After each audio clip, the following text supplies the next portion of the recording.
Rocky Top, you'll always be home sweet home to me. Good old Rocky Top, Tennessee, Rocky Top, Tennessee. Hey everybody, welcome back to another episode of FFB from the 50. This time I am joined by Mr. Jason Bunger, the biggest Tennessee Vols fan you're going to find in Northwest Indiana. Go Vols. Go Vols. As you saw from the intro, this man was really excited on Saturday. And we're going to switch gears. Instead of just talking about fantasy football in this episode, we're going to talk about college football. That is not something that we've really touched on much on this channel. We've shared a few stories. We'll get into those again tonight. I'll retell the 8 cheeseburger story at a Notre Dame game. I'll talk to you a little bit about my experiences last year catching a Utah State and a Utah game, 2 games in the same day. We're going to talk about a little bit of sports gambling with you. I'll share my story about the first time I ever placed a parlay bet. But Jason, I really want to turn the floor over to you to start with. So tell us a little bit about yourself. Oh, live in Francisville, been there about 10 years, but love college football. Love the University of Tennessee. It's my jam. You know, I've got a sports room set up, all kinds of NASCAR, college football stuff, 5 TVs, so I can keep tabs on the game. Probably better than most of the analysts do because I don't have to be interrupted to get on there and talk about it. But it's a passion. I love college football, have for years, and I bleed orange. Yeah, and that's no surprise to anybody that knows you. Yep. So, you know, I already admitted to you that on Saturday I was stalking your Facebook page, and you know you're getting excited there towards the end of the game. Tennessee seals it with the field goal, and what happened to your phone? So, I couldn't even get online to celebrate because everyone was blowing it up. I mean, text messages, Facebook messages, people I haven't talked to in years, some of my insurance agents that I didn't even know had my personal cell number, just blowing it up saying, go Vols, or we hate Bama, and that's the thing. Some of it was just as much, we're so sick and tired of Bama, we're glad it was your team that did it, but it was so cool to get that win. Yeah, we talked a little bit before we started filming that I feel like at least 3/4 of the country became Tennessee Vol fans, even if it was just for one day. Yep. But man, to me, that is what sports is all about. What an exciting game. So you'd also shared a little bit of a story. If you don't mind sharing, I know we're going to delve into the personal realm, but you know, I've shared on the channel many times. I absolutely love football. Don't care if it's high school football, college football, NFL. I love football. I love everything about it. And you know, I was telling you earlier that to me, sports is my childhood. I grew up with sports. We were out in the backyard every day playing year-round. Didn't matter. Sports was huge. But then, you know, we asked you what made you a Tennessee Volunteer fan, and your story was fabulous. Do you mind sharing that? Oh, yeah. So my grandpa grew up right down the road from me, and a cool story about my grandpa. So World War II vet, got a fungus way back then, and as he grew older, he lost his eyesight. So, he was just kind of my buddy. Lived down the road, spent a lot of time down there with him, would take him places, go whatever, but he was a diehard Tennessee Vol fan. So we'd go down there on Saturdays and we'd watch the games, and it was just always fun, and that just kind of grew with me as I got older. I just never abandoned it. You know, the Tennessee heyday were my 4 years of high school. You know, 3 years of Manning, and then my senior year, T. Martin comes in, we win a national championship, and I thought at that point, man, the rest of my life, this is golden. There's going to be more of these, and that hasn't rang true, but it doesn't change how I feel any less. Right, yeah. Let me just tell you, you know, I'm a lifelong Cubs fan as well. Lifelong Bears fan, and you know, we have those fleeting moments that we feel like, hey, we're on the edge of a dynasty and it just doesn't work out. So I feel your pain. So I want to talk to you a little bit about the college experience, because we both gone to several games. We've been there. I want you to, if you could, just imagine if you were actually in the stadium for that game. And here's my question for you. After the game, would you have been one of the ones in the river with the goalpost? I don't think I'd have been in the river. Maybe 20 years ago. I'm kind of old now, so some of that's behind me. But I've been down for some fun wins where we've stayed around and celebrated after the game. Never won that big. I will say, I heard a lot of stuff about the noise, and I was down there, I think it was in 2016 or so, when Oklahoma came to town. And I'd been to probably 15 games, 20 games by that point. And I'd never heard the crowd at any place I'd ever been as loud as it was for the Oklahoma game. And friends of mine have said the Oklahoma game didn't even come close to what it was on Saturday against Alabama. So I can only imagine how loud it was down there. I can't imagine how much fun that would be. I've been at some big sporting events. I was up at Wrigley Field when Tom Glavine won his 300th game. So I've been there for some big moments. Nothing like that. I mean, because obviously Tom Glavine was a Braves. The Cubs fans showed him an incredible amount of respect. So we've been at the places for those kind of atmospheres. I got to tell you, so the Tennessee Vols, I want to talk about them a little bit more with you here in a little bit. I don't want to stop talking about them. But that wasn't the only big game on Saturday last week. There were a lot of big games, and one of them that's near and dear to me, as you can see, I'm wearing my Utah Ute pullover here, is Utah against USC. Ended up winning that game. I'll just tell you, so last year I went to a Utah State versus Hawaii game. That was the day game, and then in the evening went to the Utah versus UCLA game with my buddy John Wilson that lives out there. John's a good friend of mine. We play in multiple fantasy football leagues in the past, and he was gracious enough, called me out there, and we're going to talk a lot about that. That Utah crowd, man, I'm telling you, I've been to Notre Dame games, I've been to Purdue games, I've been to professional sporting venues. For me, going to Utah, that was a crazy environment. That was just against UCLA. Now, I know UCLA is a rival out there, but that was quite an experience. So, that was a huge win. What was your main takeaway from the Utah versus USC game? Because I got to be honest with you, I thought USC was going to handle them pretty easily, to be honest with you. And there was some overlap of that game with Tennessee game, so it's kind of settling down. I mean, I was on my high all weekend from that, but every time USC looked like they were going to finish that off, Utah just stepped back in. I thought Caleb Williams played a great game. I think he had close to 400 yards, like 4 or 5 touchdowns. And you just kind of felt like, okay, at some point USC is going to get over the hump. Utah struggled a little bit this year in a couple games. That loss to Florida is not looking all that great. But they found a way. And I thought the best part was, in this day and age with the college game, I don't feel like overtime is something that you play for anymore. So when they scored and they went for 2, I was like, you're going to have to go for 2 in overtime with the new rules, the way it is. It's like, just go for it and get it out of the way. Not only that, it keeps the kicker out of the picture. Tell me how you feel about kickers. College kickers are terrible. They suck so bad. But no, I thought it was great. Whittingham just pulled it out and said, we're going for the win and we're done. Something else to kind of talk about, though, not just with that game, but with the landscape, is what the transfer portal's done to this game. Oh, yeah. So, like, this game specifically, like, USC was a bad football team. They're not anymore. Like, Lincoln Riley was able to come in. He took some from Oklahoma, but I think he's got 19 or 20 transfers from around the country, and overnight, he's got a top 15 team again. They're a good football team. I wouldn't take anything away from that loss other than Utah showed up to play. Well, and it's funny because I've heard some people say, well, USC gave that game away. They left the door open. And yeah, that's true. But Utah had to kick that door open a little bit further anyway. So that's what the good teams do, right? So if USC is going to sit there and let Utah hang around, then Utah did what they needed to do, and you would expect that. So another game, you could call it a mild upset if you want, but TCU actually beat Oklahoma State. So Oklahoma State was number 8 at the time. TCU was number 13. I got to be honest with you. For me, it's kind of nice to see TCU. They're back I think they're in the top 10 now. Is that correct this week? I think they jumped up. So for me, it's kind of nice to see TCU there. I don't know why. I've always found myself kind of pulling for them, but that was another upset. But there was a game that I kind of want to talk about because of all the teams for me that have been the biggest surprises this year, Syracuse, to me, has been one of the bigger surprises. So they played NC State. And I really expected Syracuse to lose that game. Now, I'm not trying to knock it because we do know with the transfer portal, you can turn teams around pretty quickly now compared to what it used to be. But I really felt like Syracuse was overrated. I thought they were going to get exposed in this game. No, they go in there and they absolutely handle their business against NC State. The final score is 24-9. Schrader had another good game, 210 yards, 2 touchdowns.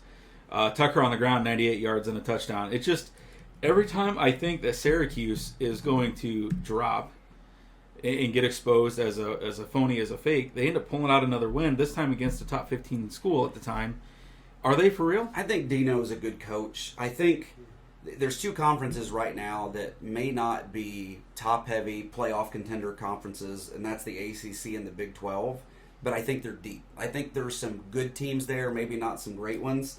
They get Clemson this week, and it's probably unfair to say, well, we'll see if they're for real this week, because they've got some nice wins, but I think if they can beat Clemson, you have to kind of think, well, are they the front runner now to win the ACC? So We'll see. I like their luck to run out this week against Clemson, but they've not looked lights out either. But you give Babers credit there, Dino, for what he's doing. He's put it around. They're fundamentally sound. They play old school football. They're going to pound you. They're going to beat you that way. They don't got to score 50 points to win. So. Yeah, I mean, it's not like they're doing a whole lot of flashy things. No. But again, they're just going out every single Saturday. They're taking care of business. Another team that, to me, is a bit of a surprise, and we talked about them a little bit before we started recording, is Illinois. So, I went to Purdue, so there's a little bit of Big Ten blood in me. I just got to say, like, Illinois, when I think of the Big Ten, I think of Rutgers as the way Vanderbilt's thought of it in the SEC, right? But Illinois was getting there. Yep. They were getting there. And then all of a sudden, here they are. They're now ranked number 24. Might even be even higher than that this week. They're 6-1, 3-1 in the Big Ten. I mean, what's going on with Illinois? Again, I think what you'll see now, Brett Bielema is a Big Ten guy. That's what he is. Again, they're another team that they play that old school football they play old school Big Ten football. The Big Ten's changed. You get flashy Ohio State now where they don't play like they used to. They're outscoring 50, 60 points a game, slinging around, but Illinois doesn't do that. I think the Iowa game a couple weeks ago was 9-6. I mean, again, they're another team that if you ask Brett Bielema, he doesn't care. He just wants the W in the column when it's done. He doesn't have to be flashy. I think he probably wishes he could have that Indiana game back, but I think, too, with Illinois, and this is no disrespect to what he's done, they do have the benefit of playing in probably the worst division in college football. The Big Ten West is just not good. I think there's a lot of just mediocre teams, but if he wins, it doesn't matter. So that's the thing. He just needs to keep doing his job. But, again, they play a fun, old-school style of football. Right. So it's honestly, at this point, it looks like it's either going to be them or Purdue coming out of that. Probably. And playing for the Big Ten title, which is interesting when you think about it. Another school that to me is a bit of a surprise is Kansas State. That's another team that I didn't see coming, but when we talked about it prior to starting to tape this episode, you didn't seem like you were all that surprised by it, and you actually had a pretty good reason. So what's the scoop with Kansas State? No, like Kansas State's one of those programs that like I've always had a soft spot for them. I know a few guys from out that way. Always a Bill Snyder fan. I don't know how you could look back at what he did all those years there, and it seems like after he left, it's kind of stayed there. There's been some years where you don't expect them to be good, and they sneak up and they win 8 or 9, 10 games. Sproles. Yeah, Darren Sproles, one of my favorite college football players of all time. Another just so fun. Tennessee beat them in a bowl game, so that was kind of nice. But just looking back though, Adrian Martinez I think is the key there. Again, the transfer portal again. Nebraska just never seemed to be a fit. He was a good football player, but there was pressure on him in Nebraska. There was pressure on him to win. There was pressure on Nebraska to get back to where they were. And I just think it was a lot. Now he comes into Kansas State. It's his job. Just go out and have a good time.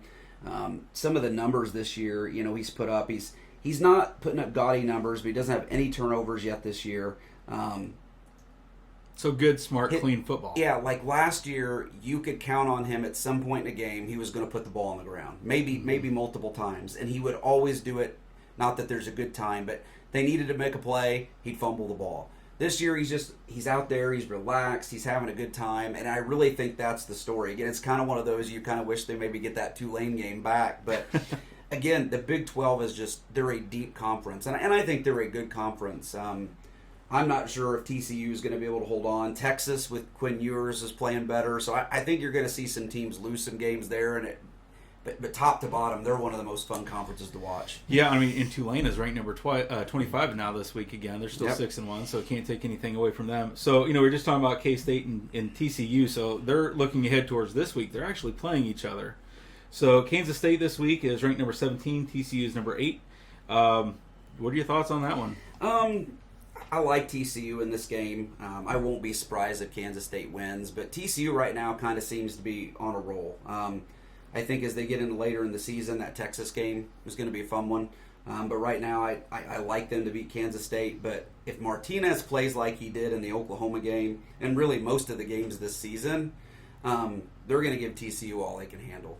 I think Sonny Dykes has found a nice little place. He slid in there with TCU, and I do feel like they're the better football team.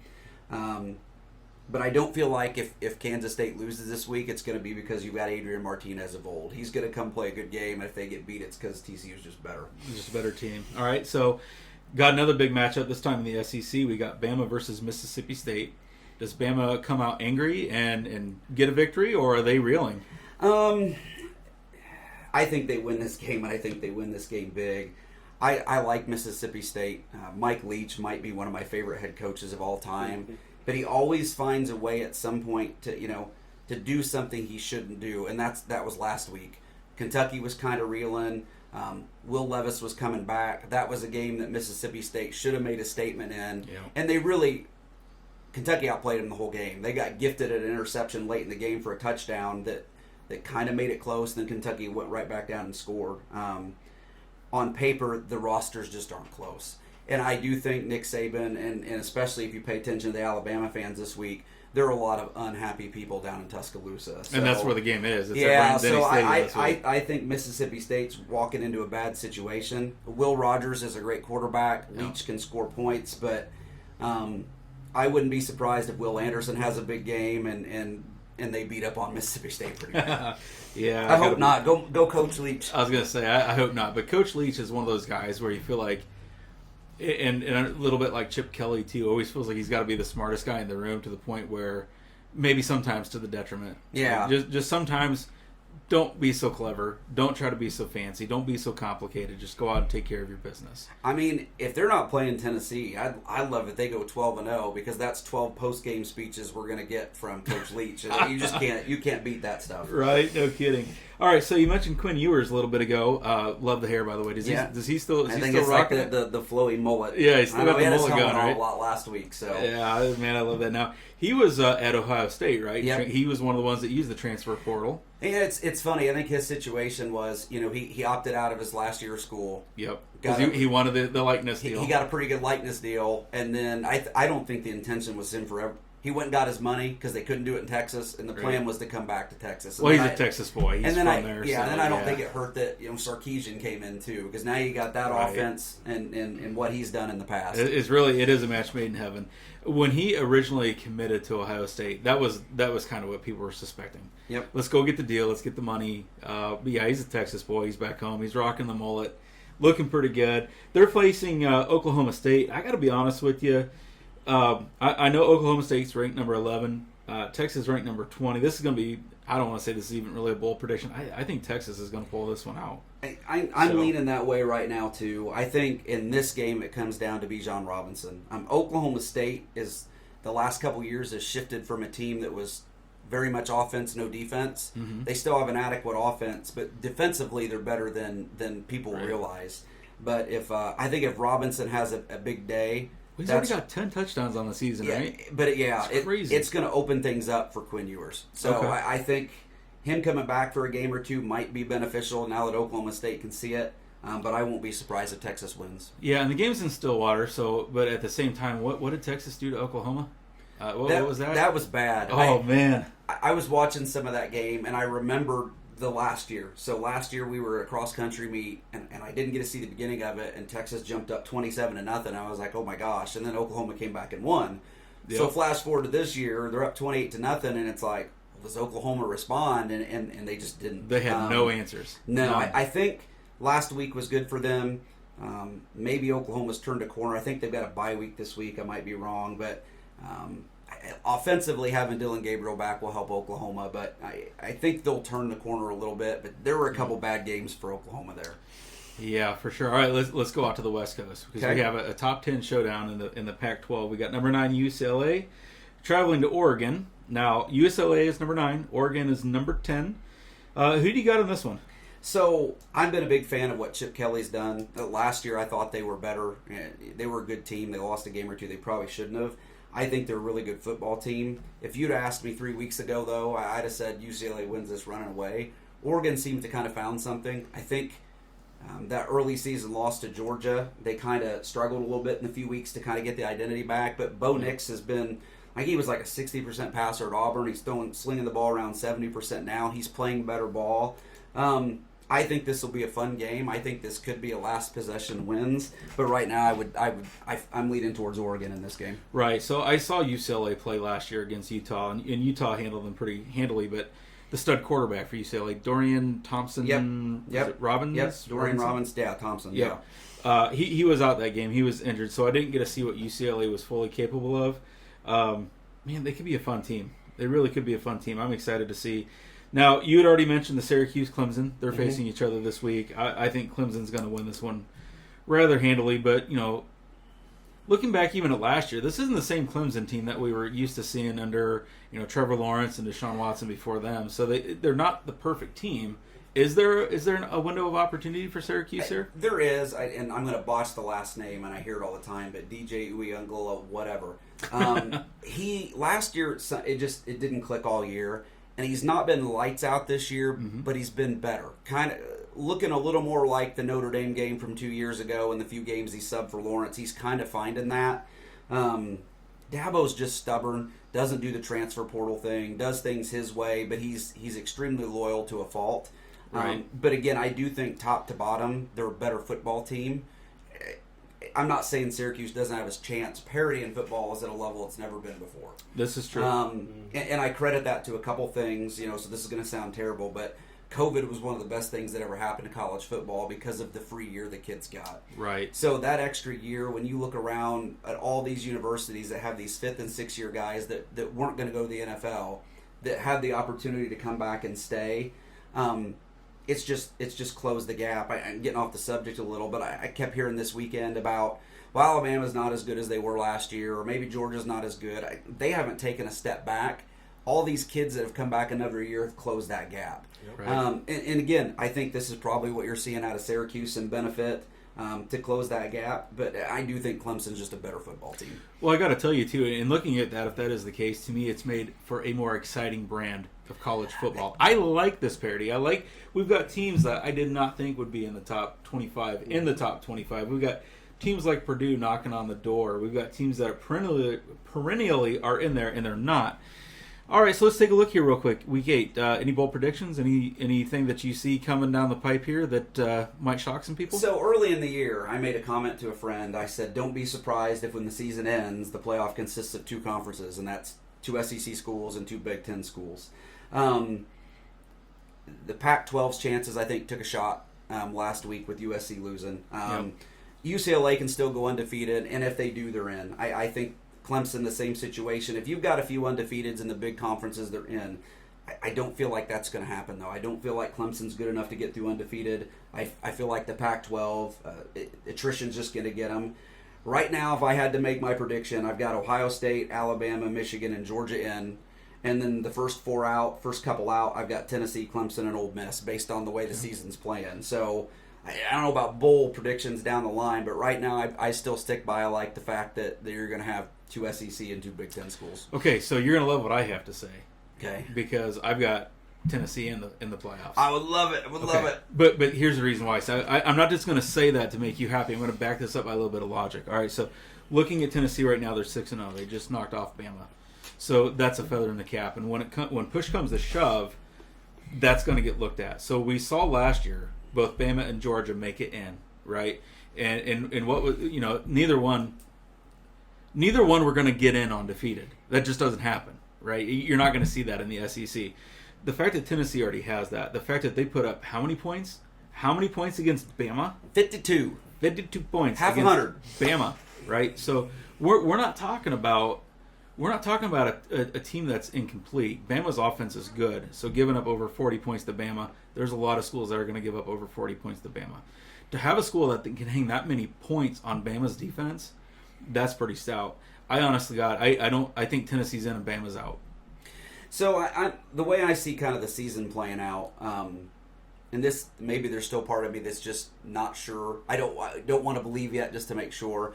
Georgia's a better football team, and we have to go to Athens. So the rough part is getting over that. And the bad part about that is it's the same division. So that's true. If Tennessee loses to Georgia, they need Georgia to lose twice just to get back into the SEC championship game. Now, if Tennessee beats Georgia and they finish the regular season undefeated, I do think it's a situation like last year where it doesn't matter what they do in the SEC championship game. If they get a rematch to Alabama and lose, but they're still 12-1, they're very good in there. Now again, if Clemson and some of those others sneak through undefeated, that's a harder sell. Right. Right now, as a Tennessee fan, kind of shifting back here, we're already at a better place than I thought we would be. I was thinking 8 or 9 wins this year. Now I look at it and go, Kentucky's still a tricky game, I think, but they should be 10 wins at minimum now, and 11 is very realistic. And again, undefeated season's not out of the equation, but I don't like them quite yet to get over that hump with Georgia. Right. So the reason I don't see 2 schools coming out of the Big Ten, Ohio State and Michigan have to play each other, right? Last game of the season for them. And then, whatever happens in the Big Ten championship game, whichever one of those teams walks out, whether it's Michigan or Ohio State, they're winning the Big Ten because we already talked about how weak the other side is. You're probably looking at Purdue. You're probably looking at Illinois. I mean, those are probably your best 2 options. I'm not seeing it. I'm not seeing 2 schools out of the Big Ten because I think when push comes to shove, all things considered equal, the SEC will get 2 schools in before the Big Ten will get 2 schools in. And again, I think it depends on what shifts everywhere else. But right now, like you look at Michigan, Ohio State, and I do look like the way they played, the loser of that game, that's the only loss they're going to have. Right, and they're going to head to the Rose Bowl. So you've got an 11-1 or Michigan or an 11-1 Ohio State sitting there, and then probably a 13-0, whichever one of them. And to me, if you're looking at that at large, and you're asking who's better, Michigan or Clemson, Michigan or UCLA or Oregon or whoever that team is. It comes down to final record, yeah, right? So it's going to depend. Now, I think Oregon's sitting in a good spot. If they can win out, they're going to have some quality wins, and then they can go back and say, hey, our only loss was to Georgia, who may be in the playoff. Right. Again, but that was a big loss. But that was a blowout. I still feel like between the Big 12, the Pac-12, and the ACC, they're going to start knocking each other off. Now, again, Clemson, I could see finishing 12-1, and if they do, that may disrupt that second Big Ten team. But if any of those teams have 2 losses or it's the wrong team name, I just don't see a 2-loss anybody else getting in if Michigan or Ohio State sitting there at 11-1. Right, we'll see. I don't know. The way that Tennessee looked. Here's a fun dream scenario for you guys to enjoy here. Ole Miss doesn't play either Tennessee or Georgia from the East. They lose to Alabama and went out. You've got 1-loss conference champ, maybe Alabama, 1-loss Georgia in the conference game, and 11-1 Tennessee and 11-1 Ole Miss. 4 SEC team playoff. I don't know. Let's get to this 12 team now. That'll speed things up. Yeah, I think maybe that'll happen in 2 years. That'll speed it up. All right, so here's what we want you guys to do. I want everybody out here watching the video, go down to the comment section. So right now as we're filming this, it is October 18th, right? So 6 weeks are in the books here. I'm sorry, 7 weeks are in the books now, right? Because we're going into week 8. Is that right? What week are we looking at here? I'm pretty bad at math. You probably don't want me on that one. 1, 2, 3, 4, 5, 6. Got to take my shoes off. But what I want you guys to do, if you could, please go out and go to the comment section. Let us know right now who you are predicting. So 7 weeks in the book. We're going into week 8. So 7 weeks in. I want you to go down to the comment section. I want you to go down there and put down who you think the 4 teams that are going to make the college playoff are going to be. We really need you to interact with this channel. The more likes we get, the more subscribers we get, the more comments we get, the more likely it is that YouTube's going to grab this video and they're going to push and promote us. We would really like to be able to produce more videos like this. And to do that, we need your support. So please go down there and make your picks for the college football playoffs. I know we're only 7 weeks in, but hey, this is sports. We could have fun predicting. That's right. That's what sports is all about. Right? This thing could completely blow up in 6 weeks. So. Before we know it, we got UCLA in there, but they're playing Texas, who somehow squeaks in. Notre Dame comes out of nowhere, and here comes BYU as another independent. Oh, no.